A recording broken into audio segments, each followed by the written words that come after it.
ఎన్నో ఇబ్బందులు ఎదురయ్యాయి. మరెన్నో సమస్యలను తట్టుకుంది. విధి వెక్కిరించినా లెక్క చేయలేదు. తాను చదువుకున్న చదువు, పుట్టుకతో వచ్చిన ఆత్మస్థైర్యం, ధైర్యమే ఆయుధాలుగా భావించింది. అదే పంతాతో ముందుకు కదిలింది. కంటెంట్ రైటర్గా మొదలైన ఆమె ప్రస్థానం యాంకర్గా వేగంగా శిఖరాగ్రానికి చేరింది. ఎన్నో ప్రముఖ ఛానళ్లలో పనిచేశారు. ఎన్నో సమస్యలపై పోరాటం చేసింది. ప్రజా ఇబ్బందులను తన గలం ద్వారా ప్రభుత్వానికి చేరేలా చేసింది.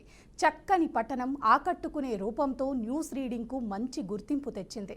ఆన్ స్క్రీనే కాదు, ఆఫ్ స్క్రీన్ కూడా ఎన్నో సామాజిక అంశాలపై తన వంతు బాధ్యతను పోషించింది.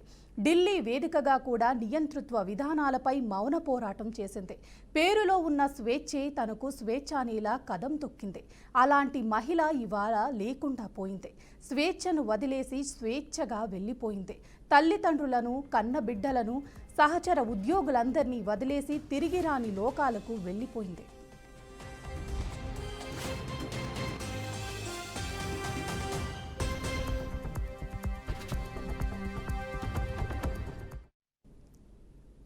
స్వేచ్ఛ ఆత్మహత్య చేసుకుంది అంటే ఎవరు నమ్మటం లేదు. ఎందుకంటే ఆమె అంటే ఏంటో తెలిసినా ఏ ఒక్కరూ దీన్ని జీర్ణించుకోలేకపోతున్నారు. అన్యాయంపై ఎప్పుడు ప్రతిఘటించే స్వేచ్ఛ పిరికిదానిలా ప్రాణాలు తీసుకుంది అంటే నమ్మలేమంటున్నారు.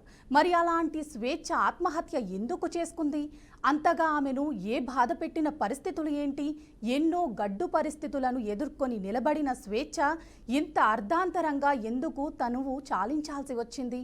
ప్రస్తుతం ఇవే ప్రశ్నలు చాలామంది జర్నలిస్టులను వేధిస్తున్నాయి. ఇలా జరగకుండా ఉంటే బాగుండు అని అందరూ ఫీల్ అవుతున్నారు.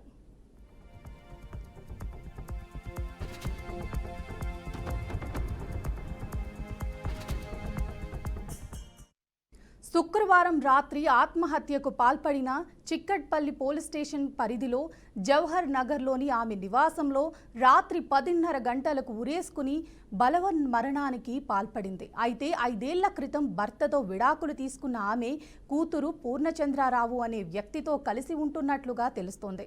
అయితే అతడితో ఇటీవల జరిగిన గొడవల కారణంగానే స్వేచ్ఛ ఆత్మహత్యకు పాల్పడి ఉండవచ్చని పోలీసులు అనుమానిస్తున్నారు.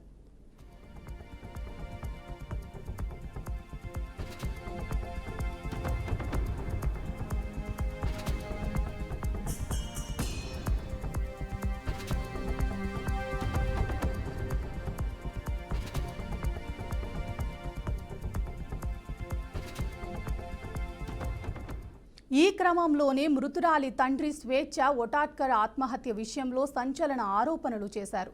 తమ కూతురు చనిపోవడానికి ప్రధాన కారణం పూర్ణచంద్రరావు అనే వ్యక్తేనని అన్నారు. భర్తతో విడిపోయాక తన కూతురు అతడితోనే కలిసి ఉంటుందని తెలిపారు. వారిద్దరి మధ్య కొన్నాళ్లుగా గొడవలు జరుగుతున్నాయని చెప్పారు. దీంతో పూర్ణచంద్రరావుతో కలిసి ఉండలేను నాన్న అంటూ తన కూతురు జూన్ 26వ తేదీన చెప్పిందని అంటున్నారు. స్వేచ్ఛను పెళ్లి చేసుకుంటానని పూర్ణచంద్రరావు మాటిచ్చి ఆమెతో సహజీవనం చేశాడని, పెళ్లి చేసుకోవాలని ఒత్తిడి చేయటంతో కాలయాపన చేస్తూ వచ్చాడని చెప్పారు. ఈ విషయంలోనే తన కూతురు తీవ్ర మనస్తాపానికి గురై ఆత్మహత్య చేసుకుందని, అందుకు కారణమైన పూర్ణచంద్రరావును కఠినంగా శిక్షించాలని స్వేచ్ఛ తండ్రి డిమాండ్ చేశారు.